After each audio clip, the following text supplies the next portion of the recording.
Measles scare causes cruise ship to cancel call to Antigua. And in sport, Brian Charles Lara honored again. I'm Ricardo Roberts and this is Caribbean in 10 for Friday, May 3rd, 2019. I'll be back with the details after the break.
A cruise ship that was scheduled to stop in Antigua and Barbuda has cancelled the planned visit after a case of measles that was reported on board.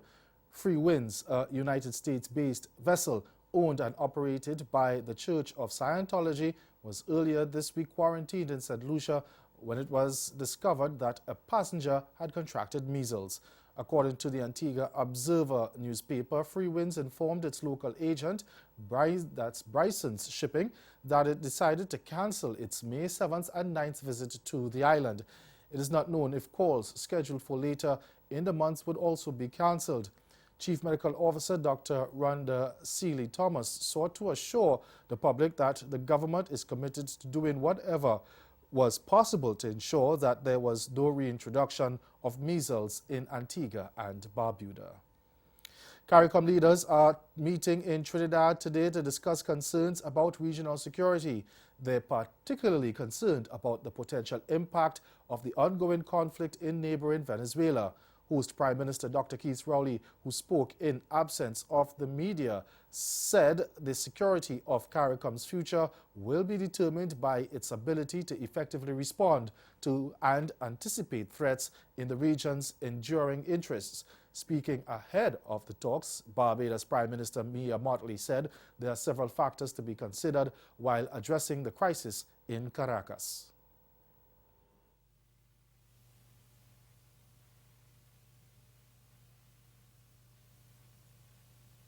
Well, we will wait and see. I shouldn't preempt any conclusion or decision that may be made with respect to that. But CARICOM generally has such a consistent line with regard to issues of non-interference, respect for the territorial integrity, the rule of law, constitutional order, and I believe those principles will undergird everything we say and do moving forward. That voice you just heard was St. Kitts Nevis Prime Minister Dr. Timothy Harmis. Meanwhile, CARICOM Chairman and St. Kitts Nevis Prime Minister Dr. Harris would not be drawn into making any comment on whether or not the regional leaders will issue a statement on Venezuela following their one-day summit. In other news now, a new Foreign Affairs Minister has been appointed in Guyana a week after Carl Greenidge's resignation over his dual citizenship took effect without a replacement being named. Dr. Karen Cummins took the oath of office before President David Granger yesterday. She had been serving as minister within the Ministry of Public Health since a Partnership for National Unity coalition government came to power back in 2015. President Granger said the country could not be without a foreign minister, and he believes Cummings is the right person for the job at this time. And Cummings said she is prepared to take up the challenge. It's a lot of hard work, but I'm prepared for the task, and I hope to serve in this new office with distinction. Did it come as a surprise to you? I should say to some extent, yes. Because I know there's a vacancy, so I was wondering who is going to fill that post, but I didn't know it would have been me. Meantime, President Granger has confirmed that Housing Minister Valerie Patterson-Yearwood has been reassigned over conflict of interest allegations.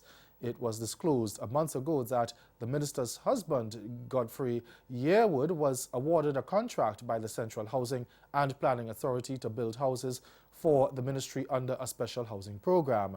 President Granger says he's satisfied Partisan Yearwood has not committed any crime, but thought it best that she be moved to the Ministry of Agriculture. There were certain allegations, and I felt that it would be in the public interest for her to go to another ministry. She had not been convicted of any crime, and I feel that her services could be used in supporting the Ministry of Agriculture with responsibility for rural affairs. And stay with us, your Midday Sport is next.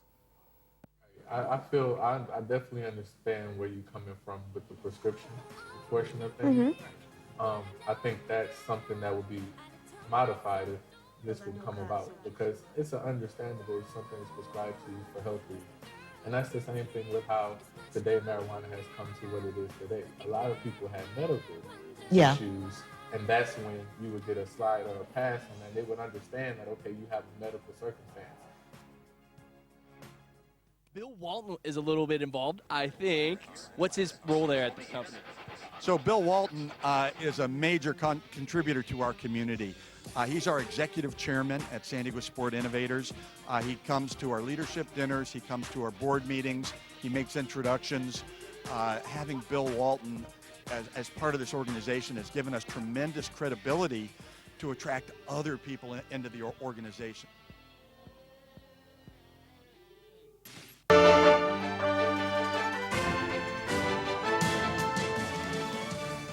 He has a promenade, a cricket stadium, and now a street named after him. Brian Charles Lara was yet again honored in Trinidad for his contribution to West Indies cricket as he celebrated his 50th birthday yesterday. In this report by TV6's Vinod Nawani, Lara says of all the accolades, this one was special. It was a special day for West Indies legend Brian Charles Lara, who completed 50 years on this planet on May 2nd, 2019. Leading up to his birthday, Lara was involved in various events to celebrate the occasion, which included playing sports. But on Thursday, the former West Indies captain, who resides on Chancellor Hill, Port of Spain, was at a ceremony where the unveiling of the renaming of a street took place. What was previously Nags Hill is now known as the Brian Lara Drive, named after the icon who has the highest test score of 400 not out. Speaking at the event, Chairman of the San Juan Laventille Regional Corporation, Anthony Roberts, and Minister of Rural Development and Local Government, Kazim Hussain, both paid tribute to Lara.